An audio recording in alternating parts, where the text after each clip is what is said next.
Does the dog die in the movie? That's all I want to know before I see it. Does the dog die in the movie Good Boy? Because I can't take a dog dying. No. Oh, because I can't do. You can chop all the people's heads and stuff off you want to, decapitate them, and slice them in half, hang them upside down from a tree, all that stuff. But the dog cannot die. So when I go to see Good Boy, I'm like, please, if the dog dies in here, I'm gonna have to leave. It might make me cry. You probably don't want to see like Old Yeller. Oh gosh. All right. We're talking about the movie Good Boy. Rated PG-13, and it's only 1 hour and 12 minutes. Let's get into Good Boy because this is a different one. It's 1 hour and 12 minutes, but it's a thriller, so you feel almost like it's longer than that. Yeah. Okay. So it stars Indy the dog, Indy, Shane Jensen, mm-hmm.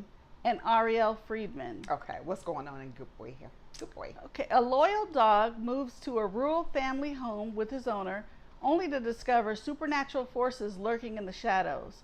As dark entities threaten his human companion, the brave pup must fight to protect the one he loves the most. Oh, that's how dogs are. They're so loving and so protective.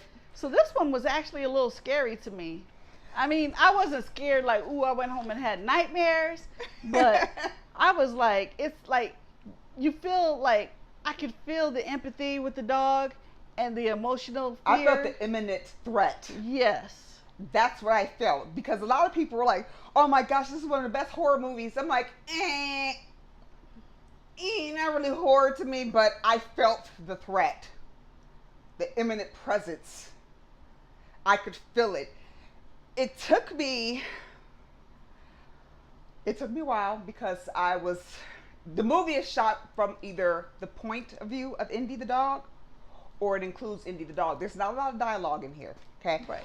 It was testing my patience. I can watch a movie with no dialogue, right? We did it with Willy's Wonderland. I've watched short stories that were thrillers. And that not other one movie word. with the girl in the house and there's no dialogue for the whole movie, like the monsters are coming to the house. You told me about it on Hulu. I can't even think of the name. I can't remember the name. Yeah. Oh, I think I know what you're talking about. I know what you're talking about. Is she went in there to save her friend? Yeah. Who got trapped in the house? I forgot the name of it, but that was very good. A lot of action and intenseness in the movie. I should have brought that up since we don't remember the name. I know it was apologize. good. That was good though. It was a good movie though. If I type it in, I bet you I'll find it again. But it was good. Mm-hmm. But this one, it took me a while to get into it. I love dogs. That's the thing. I was just sitting there hoping. I just pray that this dog doesn't die. What's going on in here? And they do it. I don't want to give any spoilers away. You might feel a little horror. Not I don't want to call it horror. What word am I looking for? Uncomfortableness. Well, you think shadows and things like that. And dark figures. Yeah, so that's the horror part. Yeah. Yeah. And the dog's emotions. Yes. You're really feeling for Indy. Mm-hmm. You're like, oh man, like, because his owner is very sick. Yes. And he can't do too much sometimes. So you're like, Andy's kind of on his own, and oh my gosh, what is coming at them? And he can't talk, so he can't tell his owner and what's about to happen. Yeah. And Indy's trying to make sure he's keeping his owner and himself safe as well. So you're like, oh, it's just like, oh, this sweet doggy. And then sometimes Indy, the owner is sick, so you know how it is when you're being sick and you got either your dogs or a bunch of kids just jumping on you. You're just like, oh, please just come on now. Stop for a minute. And he kind of snaps at Indy a little bit, and you kind of feel bad, but you get it, What I got from it was the owner. I thought the owner had cancer. The imminent threat, and that's not what it was. The imminent threat to me felt like that. Maybe it's because a lot lately I've been hearing about a lot of, people that I know that have been diagnosed with, cancer and dealing with it. And, I could feel some of the loneliness coming off the screen, some of the loneliness and some of the despair. And I've seen that with people who have been sick or with, terminal illnesses. So the director did a great job with that. It just took me a while to get into it because all I'm seeing is the dog. Here's my thing. You mentioned, this sickness too. Mm-hmm. The man, when we started the movie, he's living like in the city. I guess he's not too far from his sister who cares about him and she's making sure he's okay and stuff. Then he decides to move out to a rural area where his granddad used to live, like away from everybody. Like I'm talking, he's got to use a freaking generator and stuff to get the electricity. Like you are sick, and I understand that you're an adult. You don't want your sister to keep worrying about you. That's what I was thinking. But yeah. Still, I wouldn't want to be that far from people that can help me. I mean, I know that I don't want to give any spoilers away or anything, but I still want to be closer to the people that I love and not just move out to the rural country. And some people feel like they don't want to, me. they're going to be a burden, even though they're the ones sick and they know that people will, care for them and, want to help them out. But sometimes people, they just like, this is what it is. What's going to happen is going to happen. I don't want to be a burden to anybody.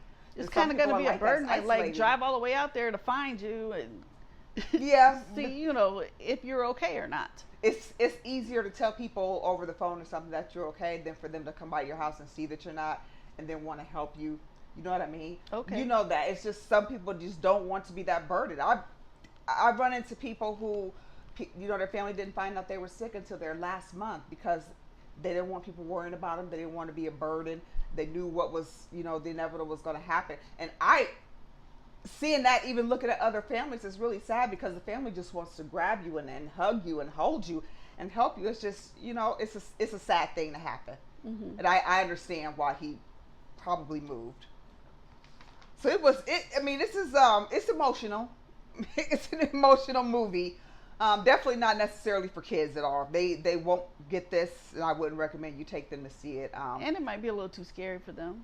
Could be. Think about the figures and yeah. There are some parts where the dogs getting pulled and you don't know like what's grabbing them and because then when they go to bed at night and they see some shadows, it might freak them out. Like Poltergeist freaked out a lot of kids. Poltergeist, I love that. That clown and whatnot and the shadows from the tree. I'm still scared of that clown and the tree from Poltergeist. That's what I'm saying. Seriously, I'm an adult. This is similar to that. There is a post-credit scene. And it's the behind-the-scenes look at how the movie was made with the star Andy the dog. Indy